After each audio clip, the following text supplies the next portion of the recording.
Clapperboard title, Claudius, the stuttering emperor who ruled Rome, the Caesar no one expected but everyone feared. Thanks again for being there and subscribing. In the eternal theater of Roman emperors following the tragic downfall of Caligula, and with the streets of the empire still soaked in the blood of madness, emerged a man, hunched, limping, stuttering, clumsy to the eyes of many, yet with a mind sharp as a legionnaire's Claudius. That man was Tiberius, Claudius, Caesar, Augustus, Germanicus. Not even he expected the weight of absolute power to fall upon his shoulders.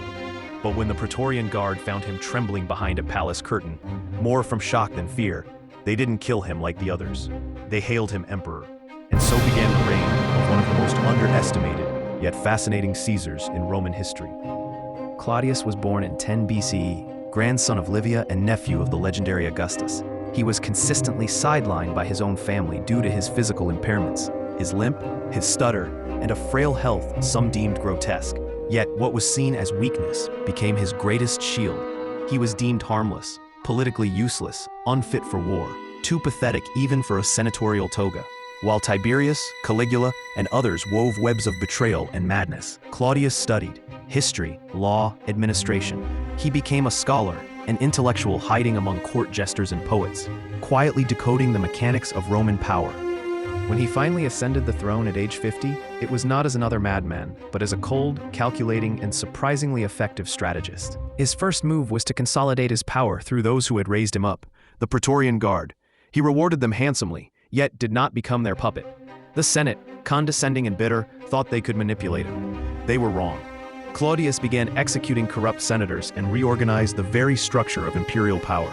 He professionalized the empire's bureaucracy, delegating key administrative roles to educated freedmen like Narcissus and Pallas, effective ministers, though despised by the senatorial elite. While the aristocrats cried scandal, Claudius built a modern state, an empire no longer run solely by nobility, but by efficiency. And in war, Claudius proved that even a stutterer could conquer.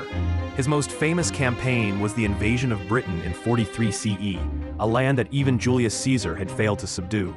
No one saw it coming, but Claudius sent 4 legions, crushed the resistance of the British tribes, and reached the Thames. In a theatrical flourish, he landed personally and entered triumphant into Camulodunum, modern-day Colchester. For this victory, he was granted a triumphal arch in Rome and the rare honor of a triumph, reserved only for the greatest conquerors. The weak Claudius had succeeded where the mighty had failed. His administration was prolific. He reformed the judicial system, extended Roman citizenship across provinces, reorganized imperial finances, and modernized legal structures.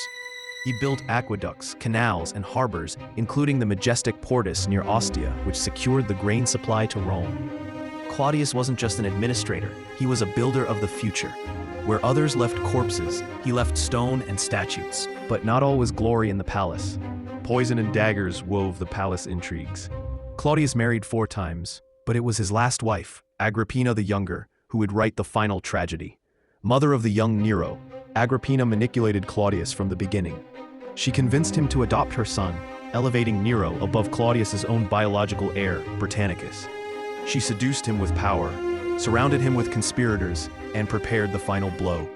In 54 CE, during a fatal dinner, it's believed Agrippina poisoned Claudius. The stuttering emperor died in spasms, without the people having the chance to bid farewell to their discreet but powerful Caesar. In his place remained a teenager named Nero, and history darkened once more.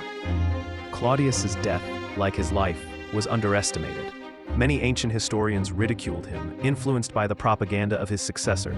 Seneca, Tacitus, and Suetonius portrayed him as a fool, a puppet controlled by women and freedmen. But archaeology and modern scholarship reveal another Claudius, the Caesar who, in silence, rebuilt the machinery of the state, who understood that Rome needed more laws than lust, more projects than parties. Claudius wasn't a Caesar who shone like Augustus or roared like Trajan, but his legacy is etched in aqueducts, marble columns, and legal codes. He was the emperor of those who do not shout, who simply work. A paper emperor, perhaps, but one who held up an expanding empire on his shoulders. In a world of wolves, Claudius was the old fox, the emperor everyone underestimated, who ended up ruling them all. Who holds greater power, the one who conquers with the sword, or the one who commands with words? Rome, as always, has the answer carved into its ruins. And among them, the stuttering echo of Claudius still resounds. the Caesar who turned his flaws into his greatest strength. Thanks for watching.